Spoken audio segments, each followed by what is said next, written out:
제가 오늘 말씀드릴 강의는 편두통, 분발두통 맞춤 최신 치료에 대한 것입니다. 어렵지 않은 내용이니까 부담 없이 들어주셨으면 좋겠습니다. 편두통 치료 역사는 이집트 시절부터 중세 시대 일관되게 찾아볼 수가 있고요. 그래서 편두통 치료는 과거에는 이제 화학의 영역이 아니라 미신이나 어떤 주술 그리고 종교적인 영역에서 많이 다뤄졌던 것 같습니다.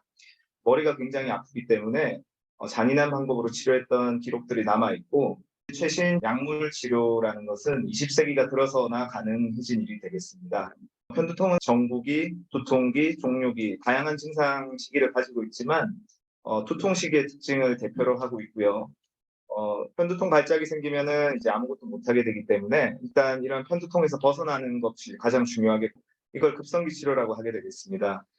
이 최초의 급성기 치료 약제는 에르고타민 제제로 만든 카페고트라는 약물이 되겠습니다. 이 약물은 1925년도부터 시판이 되었고요.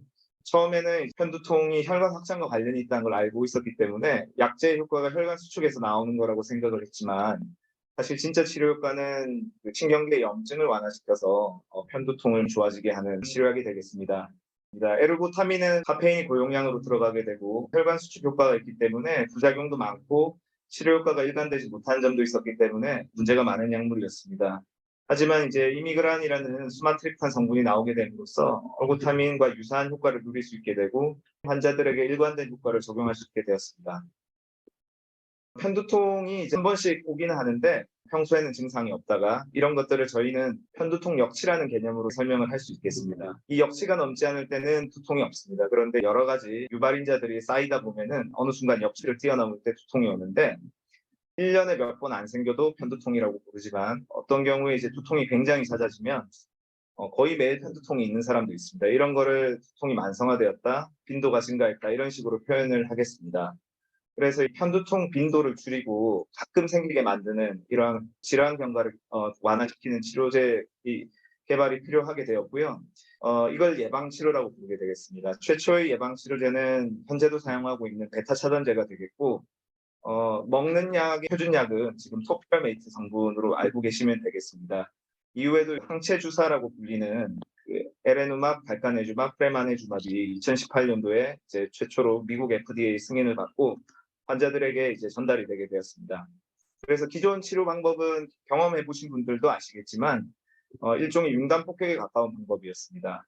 치료약을 여러 개 쓰거나 용량을 많이 높여서 쓰면 치료 효과를 보는 경우도 있지만 부작용이 많고 오래 쓰기 어렵고 그런 문제가 있었던 반면에 CGRP 수용체 표적 치료라고 불리는 최신의 치료 방법은 표적 치료이기 때문에 치료 효과가 월등하고 부작용이 굉장히 적고 오래 써야 된다면은 오래 유지하는 것이 가능해졌습니다.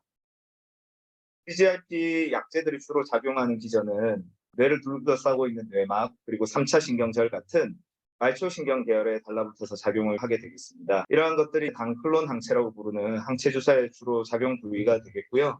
CGRP 농도가 뇌에서 분비될 때 우리 편두통 환자들은 두통도 느끼고 빗소리 공포증 이런 것들을 많이 느끼게 되겠습니다. CGRP 단클론 항체는 여기 Y자 모양으로 생긴 이런 걸 항체라고 하는데 이러한 것들이 신경절에서 분비되는 CGRP를 직접 차단하기도 하고 CGRP가 달라붙어야 되는 수용체에 작용을 하기도 합니다. 따라서 이제 편두통일 때 보이는 혈관 확장 효과가 CGRP를 통한 것으로 보기 때문에 혈관 수축이 상대적으로 생기게 되고 치료 효과를 누릴 수 있게 되겠습니다.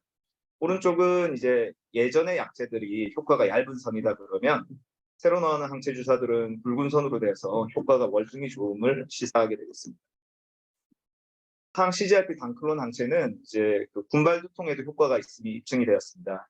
그래서 미국 FDA에서 그 군발 두통으로 최초로 승인한 약제가 항 CGRP 단클론 항체 중에 하나인 갈카네주맙이라는 약물이 되겠습니다. 갈카네주맙은 이제 국내에도 편두통 용도로 도입돼 있는데 군발 두통이 치료할 경우에 300ml가 필요한데요. 여러 가지 다른 좀 의학 외적인 이슈 때문에 현재는 편두통 제형인 240ml만 사용을 할 수 있게 되겠습니다. 이러한 단점을 극복하기 위해서 국내 우수한 연구자 선생님들이 240ml로 국내 환자들 대상으로 연구를 했더니 300ml 못지않은 우수한 효과가 있어서 현재 두통 전문으로 보시는 선생님들께서 군발 두통에서 적극적으로 갈카네주맙을 도입해서 치료를 하고 계신 것으로 알고 있습니다.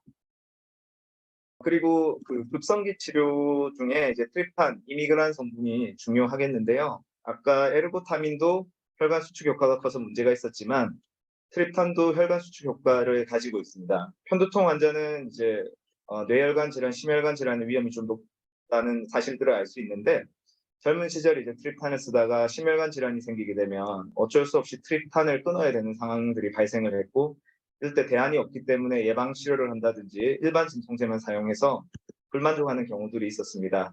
하지만 비교적 최근에 나온 레이보라는 약물은 편두통과 관련되는 말초혈관에 작용 효과가 없고 중추신경계에만 작용을 하기 때문에 트립탄을 대체할 수 있는 약물이 되었기 때문에 또 다른 편두통 환자들에게 새로운 지평을 열어주게 되었습니다. 마지막으로 이제 디지털 치료, 전자약이라고 부분이 있습니다. 정확한 용어는 신경 조절 치료라는 부분이 되겠고요. 소위 말해서 이제 디지털 디바이스를 이용해서 편두통을 치료한다는 개념이 되겠습니다. 편두통 발생에는 3차 신경이 중요한데 약물처럼 CGRP를 직접 억제하는 방법도 있지만 왼쪽에 보이는 경두계 전기 자극술 같은 것들을 붙여서 3차 신경에 일정한 전기 자극을 주게 되면 편두통 역치가 올라가는 예방 치료 효과가 있고 좀 시간 정도 기기를 작동시키면 트립탄과 유사한 급성기 치료 효과도 가지게 되겠습니다.